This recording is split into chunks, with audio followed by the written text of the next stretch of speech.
प्रिय भाई बहनों, कल हम माँ का अंचल पाठ में देखे किस प्रकार बच्चे खेल खेलते हैं और उनके पिताजी भी उसमें बच्चों के खेल में सम्मिलित होते हैं। जिस प्रकार से बच्चे खेलते हैं उसी प्रकार से वे भी उसमें सम्मिलित हो जाते हैं। आगे बच्चे क्या करते हैं उसके बारे में पढ़ेंगे। कभी कभी हम लोग बारात का भी जुलूस निकालते थे। कनस्तर का तंबूरा बजता, अमोले को घिसकर सहनाई बजाई जाती, टूटी चूहेदानी की पालकी बनती। हम समधी बनकर बकरे पर चढ़ लेते और चबूतरे के एक कोने से चलकर बारात दूसरे कोने में जाकर दरवाजे लगती थी। वहाँ काठ की पटरियों से घिरे, गोबर से लिपे, आम के केले की टहनियों से सजाए हुए छोटे आंगन में कुल्हड़िए और कलसा रखा रहता था। वहीं पहुंचकर बारात फिर लौट आती थी। लौटने के समय खटोली पर लाल उपहार डालकर उसमें दुल्हन को चढ़ा लिया जाता था। लौट आने पर बाबूजी ज्यों ही उपहार उधार कर दुल्हन का मुंह निखरने लगते, त्यों ही हम लोग हंसकर भाग जाते। थोड़ी देर फिर लड़कों की मंडली जुट जाती थी। इकट्ठा होते ही राय जमती कि खेती की जाए। बस चबूतरे के छोर पर घिरनी गड़ जाती और उसके नीचे की गली कुआं बन जाती थी। मूंछ की बटी हुई पतली रस्सी में एक छुक्कड़ बांधकर गरारी पर चढ़ाकर लटका दिया जाता और दो लड़के बैल बनकर मोट खींचने लग जाते। चबूतरा खेत बनता, कंकड़ बीज और ठेंगा हल जुआठा। बड़ी मेहनत से खेत जोते, बोए और पटाए जाते।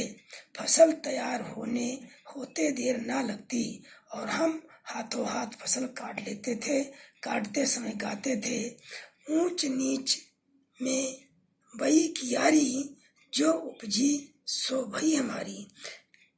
लेखक लिखता है कि बच्चे खेती करते हैं और बोलते हैं कि जो भी क्यारी में उपजेगी सो हमारी होती है। फसल को एक जगह रखकर उसे पैरों से रौंद डालते थे, अर्थात फसलों के डंठल से अनाज को अलग करते थे। कसोरे का सूप बनाकर उसाते और मिट्टी के दिए के तराजू पर तौलकर राश तैयार कर देते थे। इसी बीच बाबूजी आकर पूछ बैठते थे, इस साल की खेती कैसी रही भोलानाथ? बस फिर क्या, हम लोग ज्यों का त्यों खेत खलिहान छोड़कर हंसते हुए भाग जाते थे। कैसी मौज की खेती थी। ऐसे ऐसे नाटक हम लोग बराबर खेला करते थे। बटोही भी कुछ देर ठिठक कर हम लोगों के तमाशे देख लेते थे। जब कभी हम लोग ददरी के मेले में जाने वाले आदमियों का झुंड देख पाते, तब कूद कूद कर चिल्लाने लगते थे, चलो भाइयों ददरी, सातू पिसान की मोटरी। अगर किसी दूल्हे के आगे आगे जाती हुई बहारदार पालकी देख पाते, तब खूब जोर से चिल्लाने लगते थे, पुरान रहरी, डोला के कन्या हमार मेहरी। इसी पर एक बार बूढ़े बर ने हम लोगों को बड़ी दूर तक खदेड़ कर ढेलों से मारा था। उस खसूट खब्बीस की सूरत आज तक हमें याद है। ना जाने किस ससुर ने वैसा जमाई उस खसूट खब्बीस को ढूंढ निकाला था। वैसा घोड़मुहा आदमी हमने कभी नहीं देखा। आम की फसल में कभी कभी खूब आंधी आती है। आंधी के कुछ दूर निकल जाने पर हम लोग बाग की ओर दौड़ पड़ते थे। वहाँ चुन चुन कर घुले घुले गोपी आम चाटते थे अर्थात खाते थे। एक दिन की बात है, आंधी आई और पट पड़ी गई। आकाश काले बादलों से ढक गया। मेघ गरजने लगे, बिजली कौंधने और ठंडी हवा सनसनाने लगी। पेड़ झूमने और जमीन चूमने लगे। हम लोग चिल्ला उठे, 1 पैसा की लाई, बाजार में छितराई, बरखा उधरे बिलाई। कवि लिखता है कि कहता है कि 1 पैसे की लाई, लाई हल्की होती है, चावल का बनता है, और पूरे बाजार में छितराना, इस तरह से शोर मचा करके पूरा कि वर्षा आ गई है ये बताने का प्रयास किया गया है। लेकिन वर्षा न रुकी और भी मूसलाधार पानी होने लगा। हम लोग पेड़ों की जड़ से धड़ से सट गए। जब कुत्ते के काम में अठई चिपक जाती है, मगर बरखा जमी नहीं, थम गई। बरखा बंद होते ही बाग में बहुत से बिच्छू नजर आए। हम लोग डर कर भाग चले। हम लोगों में बैजू बड़ा ठीक था। संजोग की बात, बीच में मूसन तिवारी मिल गए। बेचारे बूढ़े आदमी को सोचता कम था। बैजू उनको चिढ़ा कर बोला, बुढ़वा बेईमान मांगे करेला का चोखा। हम लोगों ने भी बैजू के सुर में सुर मिलाकर यही चिल्लाना शुरू किया। मूसन तिवारी ने बेतहासा खदेड़ा। हम लोग तो बस अपने अपने घर की ओर आंधी हो चले।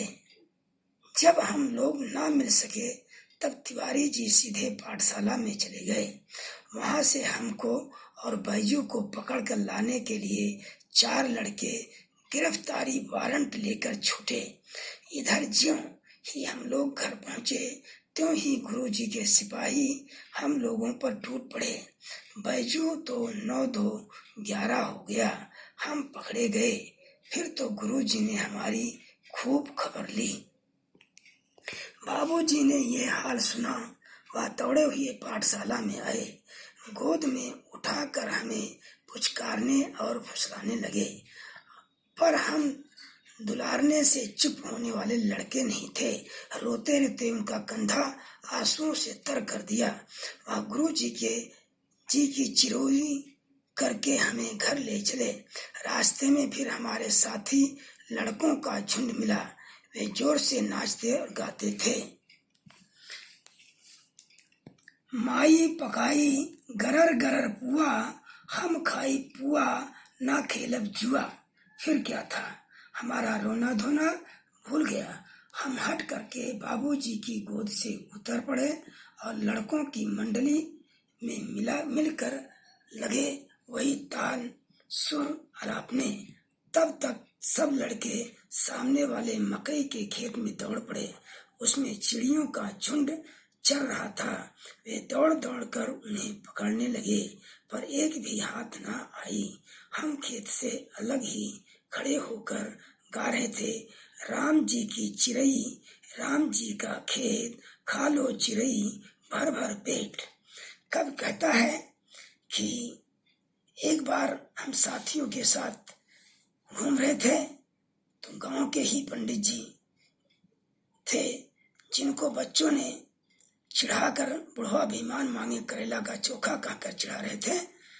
तो बैजू के स्वर में सब चिल्लाने लगे तो पंडित जी को गुस्सा आ गया और वे बच्चों को खदेड़ने लगे।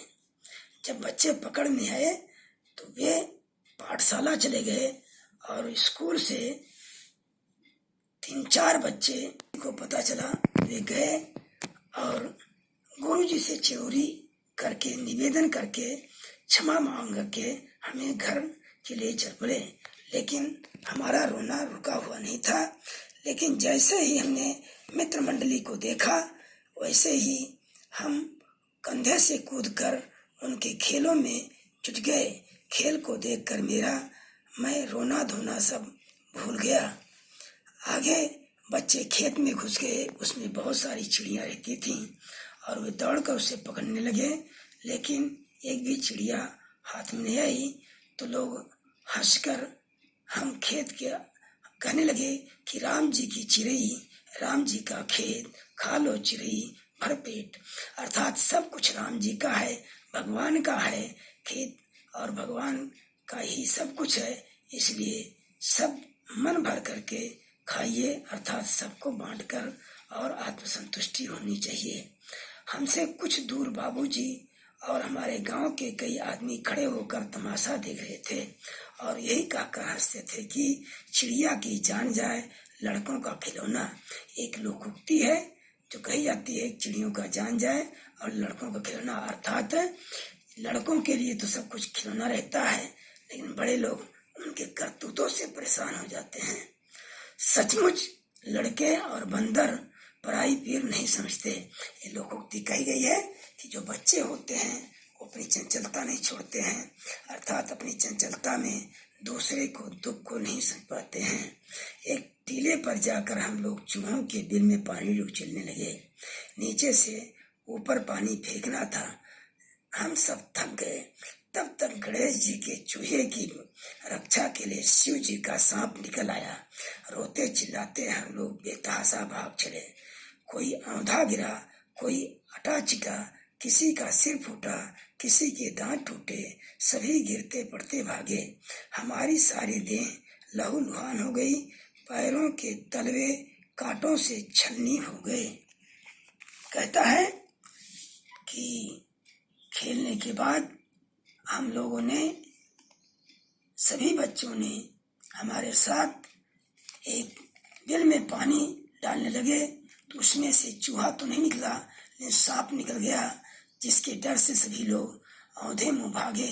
भागते समय कोई गिरता है, कोई पड़ता है, इस प्रकार से घटना होती है और बच्चा दौड़ करके माँ की आंचल में छिप जाता है। आगे लिखा है कवि ने, मैया आंचल अमनिया कर रही थी, हम उसी के आंचल में छिप गए। हमें डर से कांपते देखकर वह जोर से रो पड़ी और सब काम छोड़ बैठी। अधीर होकर हमारे भय का कारण पूछने लगी। कभी हमें अंग भर कर दबाती, कभी हमारे अंगों को अपने आंचल से पोंछ कर हमें चूम लेती। बड़े संकट में पड़ गई। अर्थात कवि लिखता है कि माँ के आंचल में छिपने के बाद माँ घबरा जाती हैं और बार बार मेरे पसीने को पोंछती हैं और धैर्य दिलाने के लिए मेरे चेहरे को साफ करती हैं और अपने अंगों से लगा लेती हैं। झटपट हल्दी पीसकर हमारे घावों को थोपी गई और जो गिरते समय हमारे चोट लगे थे उसमें माँ ने तुरंत हल्दी का लेप बना करके लगाया। इस प्रकार से बाबूजी भी दौड़े आए, आकर हमें मैया की गोद से अपनी गोद में लेने लगे, पर हमने मैया के आंचल की प्रेम और शांति के छतों को छोड़ा नहीं। लेकिन आज माँ की आंचल में बहुत ही सुकून मिल रहा था, संतोष मिल रहा था, इसलिए हमने माँ का आंचल छोड़ा नहीं, उन्हीं की आंचल की छाया में हम बैठे रहे। इस प्रकार माँ का आंचल, ये पाठ अर्थात माँ का स्नेह लाड़ प्यार कितना होता है, इस पर यह शीर्षक सार्थक सिद्ध नजर आता है। इसके आधार पर कुछ प्रश्न, आगे प्रश्न आप देगा, उसको आप नोट करेंगे। पहला प्रश्न है, माता का अंचल पाठ में बच्चे का माता और पिता दोनों से जुड़ाव प्रकट हुआ है, फिर भी इस पाठ का शीर्षक माता का अंचल है। आपकी दृष्टि में इसके क्या कारण हैं? तो देखते हैं, माता का अंचल कहानी में माता और पिता दोनों का स्नेह प्रकट हुआ है। दोनों में से किसी का भी स्नेह कम नहीं है, परंतु बच्चे को जितना स्नेह प्यार दुलार माँ से मिलता है उतना पिता से नहीं मिलता है। लेखक भी संकट में माँ की गोदी ढूंढता है, उसे माँ की गोद में अधिक सुरक्षा मिलती है। यही कारण है कि इस पाठ का नाम माँ का अंचल रखा गया है। पाठ के आधार पर अगला प्रश्न है, पाठ के आधार पर लेखक के पिता की विशेषता बताइए। आपने भी पाठ देखा कि लेखक के पिता एक परम भगवान भक्त थे, स्नेही थे और सरल स्वभाव के व्यक्ति थे। वे नित्य प्रातः काल उठते थे, नित्य क्रिया से निवृत्त होकर के पूजा करते थे और पूजा करने के बाद एक उन्होंने राम नामा बही बना रखा था, जिसमें 1000 बार राम का नाम लिखते थे। इसके बाद 500 कागजों की टुकड़े बनाते थे, उस पर राम राम लिख करके आटे की गोलियां बनाते थे और उसी आटे की गोलियों में राम से लिखा हुआ टुकड़े को लपेट देते थे और गंगा नदी में जाकर लेखक भी साथ में जाता था और मछलियों को खिलाते थे। वे शिशुओं के खेल में शिशुओं की भांति सम्मिलित होते थे। जो भी शिशु लीला करते थे उस लीला में वे शिशुओं की भांति सम्मिलित होते थे। वे बच्चों की सेवा, भरण पोषण, लाड प्यार माँ की भांति ही करने में कोई संकोच नहीं करते थे। आगे भी प्रश्न है और सुनेंगे। आपने देखा होगा कि भोलानाथ और उसके साथी जब खेलते खाते समय किसी न किसी प्रकार की तुकबंदी करते। आपको यदि अपने खेलों आज से जुड़ी तुकबंदी याद हो तो लिखिए। तुकबंदी जो प्रायः हम करते हैं वे इस प्रकार होता है। दो बच्चों द्वारा ऊपर हाथों को आपस में पकड़कर अन्य बच्चों को पंक्तिबद्ध रूप से उन हाथों के अंदर से निकालना। पोषण पा भाई पोषण था, डाक खिलौने क्या क्या, 100 रुपए की घड़ी चुराई, अब तो जेल में आना पड़ेगा, जेल का खाना पड़ेगा। तुकबंदी अर्थात तुकांत मिलाना, अंत के शब्दों का जो पंक्ति की होता है उसी से दूसरी पंक्ति को मिला करके कविता बनाना या उक्तिबद्ध बोलना, ये होता है तुकांत।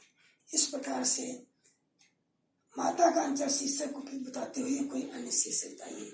माता, अभी आपने देखा कि ये माता का अंचल पाठ इसकी माँ के प्यार के नाते सार्थक सिद्ध होता है। ये इसका दूसरा भी शीर्षक बचपना हो सकता है, माता का पिता का प्यार हो सकता है। इस प्रकार से आप कोई भी शीर्षक लिख सकते हैं। आगे आपको प्रश्न उत्तर कुछ लिख कर जाएंगे, उसको आप नोट कर